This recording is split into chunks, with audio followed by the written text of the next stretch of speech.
care what you do in business, you should always have testimonials. But that's one thing that's super important, that in the two businesses that I, two kind of industries I was in before, is getting a testimonial. These testimonials, you put them on the website, you put them on social media. People want credibility, right? They're going to buy from you because they're interested. You've ran an ad with a call to action. There getting them all the points they want, but they want credibility. Like they want to know who you are, why you're doing what you're doing. Are there other people that have done this? Are they the only ones? Nobody wants to be the first customer ever, right? You always have to act as if, even if it's your first home you're selling or your first haircut you're doing or whatever it is, you can never act like that's the first customer. You got to act like you've done this a million times before, because that confidence will allow them to trust in you. I'm real big into testimonials. Reviews and testimonials are huge. You need to be networking. We talked about it. In today's world, you have to be posting on social media. You are your own brand. It's not just your company. It's not just you. You are your brand, because if people know you, they need to know what you do. So you need to be posting what you do or about what you do every day. You can't fall into that group of people that go, I just don't really use social media. Then you shouldn't run a damn business. Well, I don't really want to be on social media much. Then you shouldn't be running a business. That's how this works. If you're running a business, you're the face of that business. You're the brand of that business. You're the thing that makes that business run. How are you going to hire employees if they don't even see who or what you're about? People that work for you want you to be relatable to them, and people that buy from your company, they want to know who you are. That's a fact. If you're going to put your name on a website, you need to have some information on your social media, and your company's social media should be posting all the time. When you go into a home or when you're talking to a client, what is the best way to sell? Because a lot of people just go in there, wheel and deal. And that was great like 15 years ago. Right now it's about listening. And it's about finding those pain points. And it's about finding the reason why you're there and making them tell you that. And it's about building rapport.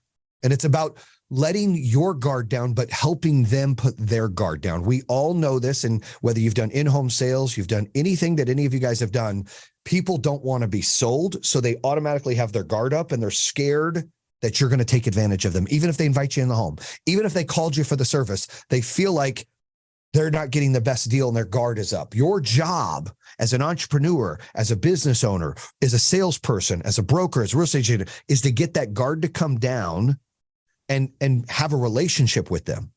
Your job is to make them trust you. So I'm helping a company that does bricks and concrete in Michigan and Indiana, like fixes your bricks and concrete. And he's never done financing in his life. He said, I did 5 million in sales last year. We don't do financing. I said, brother, we're going to find you a financing company, which he's got 2 now. And B, you need to make an ad with a call to action. Hey, have you thought about fixing your bricks or your concrete, but you're scared it costs too much? Great news. We have 0% interest for 24 months and you can finance today. Give us a call. Is he up 400% 1 month in sales? Like he's obsessed with what we're doing. He didn't know what ROAS was. He didn't know what a call to action was. He's been doing this for 5 years, right?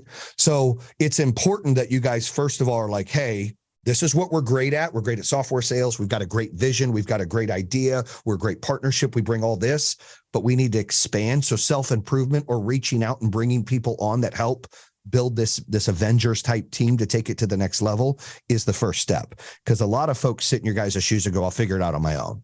And that probably cost me 2 or 3 years of pain I didn't need at the beginning. I didn't set out in business thinking, one day I'll be a billionaire and I'll become friends with Barry Sanders and other NFLers and we'll eat burgers at my place and spend my birthday in Turks. It wasn't imaginable for me. I had small goals. I wanted to open an office. I want to grow it and add sales reps a few at a time. I kept setting those kinds of small goals. If you stay in the moment, focus on small wins, you will continue to get closer to your big dream goals. Too many people put way too much pressure on themselves by aiming way too high. Then it freaks them out and becomes unattainable. Massive goals are great for motivation, but you've got to chunk it down. Stay the course and focus on the small milestones. Incremental progress is the way. Small steps to big dreams. I was taking the stairs. I had big aspirations for the company, but I was always focused on the play-by-play. Big dreams are important, but if you get too caught up in the future, you can easily get off track. It can become overwhelming. Focus on the play-by-play. Remember, each moment adds to the next. Each step leads to where you want to go. Achieve small milestones toward the goal. Then one day, you'll be there, living your dream life, and it's better than you've ever imagined. action. It amazes me what dreams can be achieved when you focus on the play-by-play. Team out. When I was younger, I got results by grinding through what had to be done. No problem was too big. No obstacle was too great. I would just work harder, just grind through and do whatever it took to get past the problem. My approach has changed. I still grind and I always will, but I also place serious value on relationships. You can work hard by yourself and grind it solo just to get it done. But if you develop great relationships with people you can team up with along the way, you will stoke your business success massively. Do you see people? Relationships take work. We're all guilty of not putting in effort sometimes. We move too fast. We get caught up in our own agendas and the details of life. We forget to really see people. We spend time with them, but sometimes we aren't there with them. I'm guilty of this too. In the end, people just want to feel valued. No matter how much money they make, no matter what their background is, no matter where they live, we are all desperate to be seen. So when you're with another person and you are fully there, it's a damn gift. Be all in when you're with family, friends, colleagues, acquaintances, and strangers even. I found you get more than one gift back. It's more like a truckload. Since you have haters no matter what, it's important to learn how to deal with it all. Here's how. Step 1, embrace haters as part of life. Step 2, celebrate. Haters will show you what's great about you and what you need to change. They keep you living big. Step 3, while they are worried about you growing every day, you just worry about your growth. They chase you while you chase success. Put on a show for them, let them watch. The best way to prove the haters who you are and who they can be is to show them. Haters can be used as a motivator to get into action. Use them to push yourself harder. Don't operate from the mentality that you're better than them, but show them what you're made of. Show them what could be possible for them if they dropped their mockery and focused on themselves. In other words, the way to deal with haters is to focus on your own success. Love your haters. Everyone has people who don't like them. It doesn't matter what your station in life is, but you can't let the haters stop you.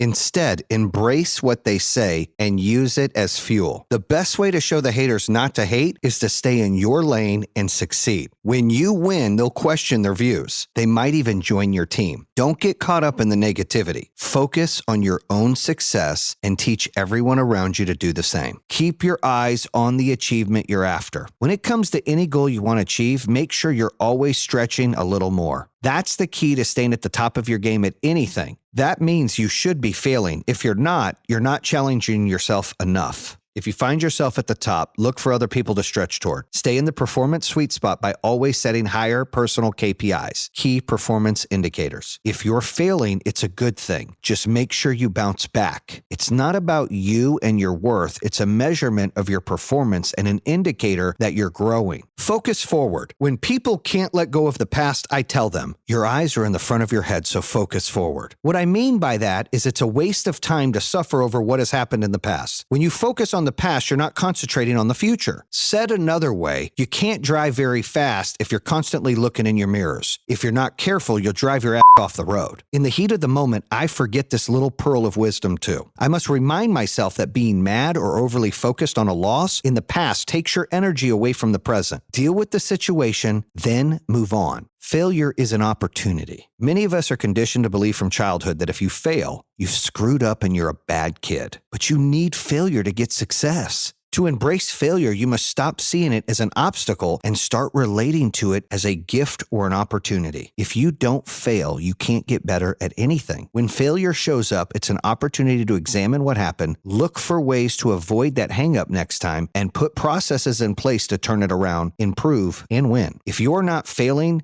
you're getting complacent. The turn failure into fuel principle reminds you to separate the failure from these negative emotions by seeing it as useful to getting to success. Failure is no more than a performance metric or a measurement of your progress. Turn failure into fuel. Failure is a signal for you to learn a new behavior and seek out people who are great at what you're not so you can course correct. As I've gotten better at handling failure, I've learned how to use it as fuel. Success without failure is rare. You can live a risk-averse life, but it won't get you far. Failure is our ultimate education. Embrace it. Understand that it has nothing to do with how worthy you are. Treat failure as a performance metric. Take the emotion out of it. Fail, learn, recalibrate, repeat. Scared money don't make money. You can play it safe in life or play it full out. I've done both. I played it safe for a long time. Then one day when I had to risk everything, I won more than I ever had before. I became unstoppable. The level of risk determines the level of reward. And there was nothing I couldn't achieve because I bet it all. It wasn't because of what I bet, but because my attitude changed, losing wasn't an option. Scared money don't make money. Means you've got to plan and go all in. Throw away the safety net. Take out all the excuses with the trash and go balls to the wall all out. Like your life depends on it, because it does. Bet it all. There is no other way to live. Bet it all on yourself. My values have always guided me to do the right thing. Your intuition will tell you what feels right and what doesn't. Listen to that inner voice. You have an internal compass that's unique to you, and you need to follow it. When you don't know what to do, fall back on your values, and it will become clear what to do next. Let your values guide you, and you will always make the right choices. It doesn't mean you will avoid mistakes, but it does mean the major decisions you make will mostly be the right ones. When I say systemize, I mean building safety nets and structures around you that protect you and other people. If you run a business, you should be able to fire a worker who shows up late to appointments without the business failing. In personal relationships, everyone should have the financial resources to walk out of a bad relationship so that any party can leave without serious repercussions. Systemizing means building safety structures for yourself that can keep you from being held hostage by your circumstances. Skill up. When you skill up, you are focused on always being the best you can be by learning and getting better. Let's say your boss is a jerk one too many times and your company's work culture is causing you serious mental distress. It's your responsibility to train yourself, protect yourself with skills and knowledge.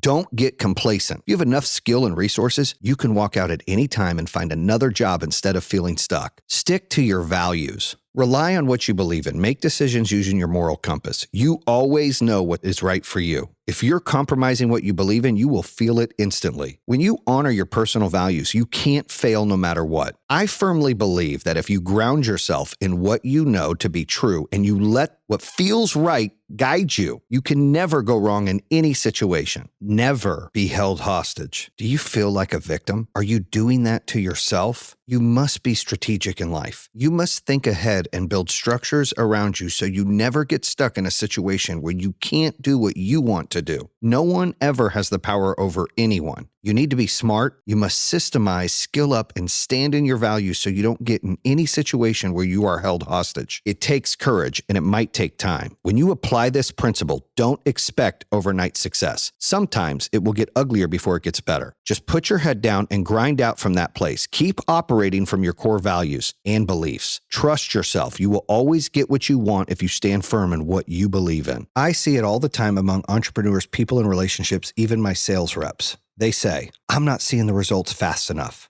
And they quit way too soon because they feel like shit. We all have bad months, bad weeks, bad days. It happens. Nothing is ever a smooth climb. The plan is to strive for perfection, but don't get caught up in one massive metric you're trying to get to. It's not going to happen overnight. If you're trying to lose 50 pounds, it's not smart to focus on that number if it's only week 1 of a new regimen. Instead, focus on losing 2 pounds week by week. Slow gains matter. The there's no elevator in life, you've got to take the stairs principle reminds you to be patient and keep moving forward bit by bit. There's value in the process. Don't get ahead of yourself like the hare. Be the tortoise. Choose slow and steady. Building anything that's worthwhile takes time. It might be building a business, getting a college degree, or raising a human until they are self-sufficient. Like watching the grass grow, it might seem like today is no different than yesterday, but it is. You've learned something or you've moved a little closer every single day. If you cheat the system, rush the process, or otherwise try to progress faster, it'll never work. Sure, you might snag short-term wins, but you'll miss out on the skills you need to develop. This approach is about integrity and the value of putting in the work. There's value to following a tried and true process in life, even if the results are slow. It's normal to be tempted to rush, but there is a step-by-step process to everything you do. Don't let your emotions get the best of you. Stick to the stairs. There's no elevator in life. You've got to take the stairs. The little wins add up. Through sometimes you barely notice them. Look closely. Zoom into your now moment and track your micro metrics to motivate yourself to keep going. Don't let the way you feel dictate what you do. You will get there. Take the steps one at a time and don't be greedy. The elevator might be faster in the short term, but in the long term, you'll just screw yourself out of success. I hit an emotional breaking point. I was sick of being denied what I wanted in life. The story I'd been telling myself for years was that I could never get what I really wanted and I didn't qualify. Well, that story finally got old. So I drew my own damn line and started to walk across it. Everything must change. I'm on a mission now. I can't fail. Game on. My mantra now is every day's a playoff game. Reciting your underdog story over and over again in your head while following the plans and expectations of other people is an act of insanity. If you're tired of not having the exact life you want and deserve, then you must change it by making your own map. I keep repeating this so it sticks in your head. How the did I get here? If you've had any success, whether being promoted on the job or in your own business venture, I'm betting you've had a WTF moment of your own. That moment when the impossible becomes true in your underdog story. You do what you want, believe in it, stand for it, no matter what other people think. It's a success mindset strategy that amplifies your approach to life altogether. You need to know how to play to win, not avoid losing. Be bold, be different, be willing to not be liked. Live for a purpose bigger than you. You don't have to have a major life change to make an attitude adjustment. At any moment, you can choose. Who are you going to be? You get to choose to play to win or play to avoid losing. Are you going to settle for having a small, middle-of-the-road company, or are you aiming for the first in the field? But you must practice playing to win by taking risks and doing what inspires you, even if it pisses other people off.